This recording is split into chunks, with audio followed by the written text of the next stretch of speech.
Guys, what's going on? Hello and welcome to Cereal at Midnight. My name is Heath, and in this episode, we're talking about a question that I've been asked a lot. This is coming in from multiple people, different forms of the question, but it essentially boils down to the same thing.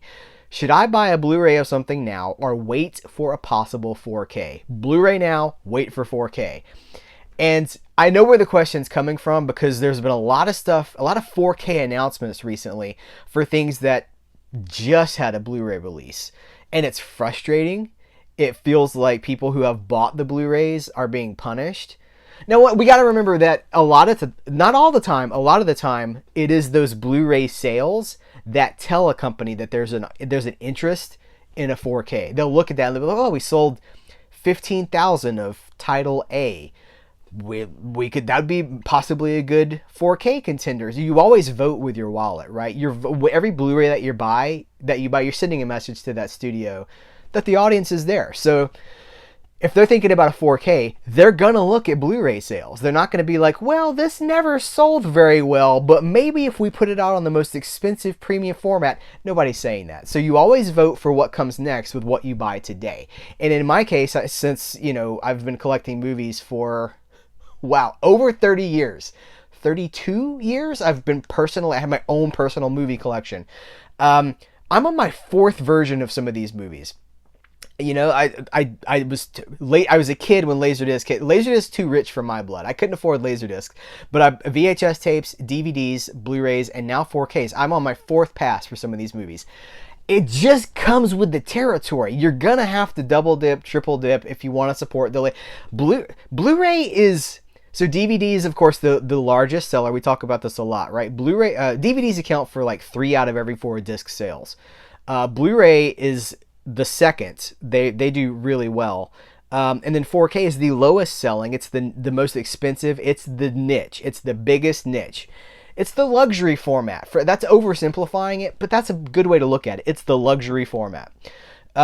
And so most movies are not going to hit that luxury format. It's got to be a sure winner for whoever's putting it out.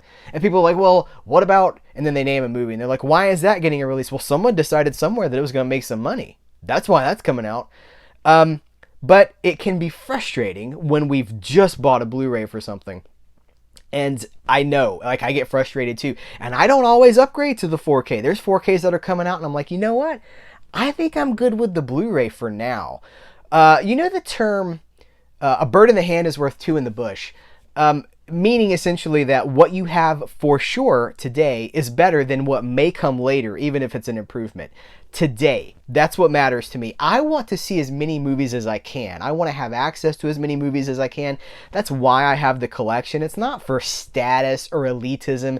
It's because I watch these movies and I love these movies. And so any way that I can see a movie, I'm going to do it. I did a thrift store series. I guess I still do, but I haven't done one in about a year because for various reasons. I did 26 episodes. As of this recording, I've done 26 thrift store videos where I go hunting at thrift stores.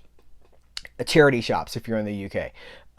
And I'm not going to, I'm in there looking for movies, music, books, stuff like that. And I'm not doing that for reselling. Profit is not my goal in anything. It's not about profit. It's about having access to movies that I want to see, seeing things that I haven't seen before for the lowest risk or investment possible. So if I can go to a thrift store and find a DVD for $2 or $1 or whatever, and I know that there's a Blu-ray that's $15 or there's a 4K and it's $30. If I can see that movie for $2, that's what I'm going to do because I want to see as much as I can.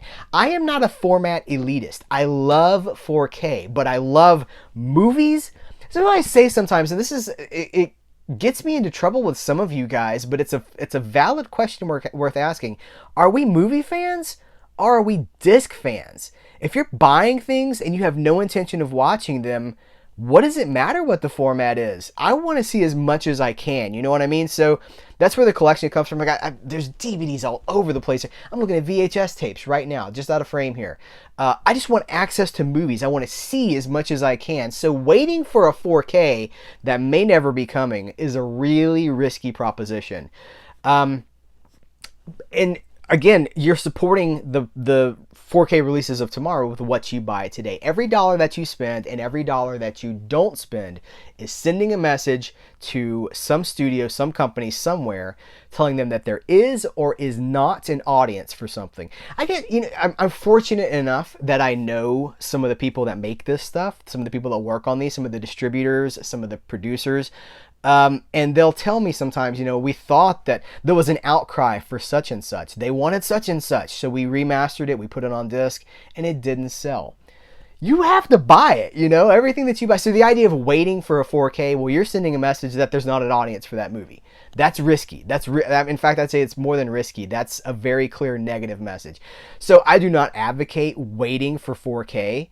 I know that it's frustrating. I know that it can be, when we talk about these companies, right? I know that they are wired to make money. So if they can release a Blu-ray in 2021 and then they're like, well, that sold pretty well. Or maybe it's even beyond that. Maybe they release a Blu-ray and then they have a new deal that enables them to release a 4K. They're going to do that. They're not concerned about, studios and distributors are not concerned with, well, we've hit them pretty hard lately. No, they want to get as much money as they can while the getting's good. And again, that's why it's business. It's just dollars and cents. So it's frustrating. We each have to decide for ourselves what's worth buying now and what's worth buying later. For me, personally, I will almost always take the sure thing now that I can enjoy now, because tomorrow's not certain, We're not certain. So something could happen. I could walk outside and that's the end of Heath today. Like, get hit by a car, get run over by a bus, a meteorite could fall on me, and that's that. So I try not to live for tomorrow. I try not to live too far in the future, and I don't value format over movie literacy is essentially what it is. Knowing about as many movies as possible, seeing as many movies as possible. And if you're only watching 4K, you are missing most of movie history. They're taking more gambles with things now than they ever did before with 4K, but still, the idea, most movies are not going to get a 4K. A lot of them are just now getting a Blu-ray 15 years into the Blu-ray cycle? Oh, more than that. It's taken this long just to get some of these movies remastered in 2K or something like that. So that's my perspective is you take what you can now. You enjoy today. Enjoy what you have access to right now. 4K is a beautiful format. It's a lovely format. I'm a big fan. I know a lot of you guys are fans too. But if you're waiting on something that may not be coming, or you're waiting on tomorrow, are you missing today? I think that's the end of that conversation. That's all that I've really got to say about that. But I want to know what you think about it. Let me know in the comments below and we can continue this conversation. Thank you so much. Take care. Until next time, I will catch you later.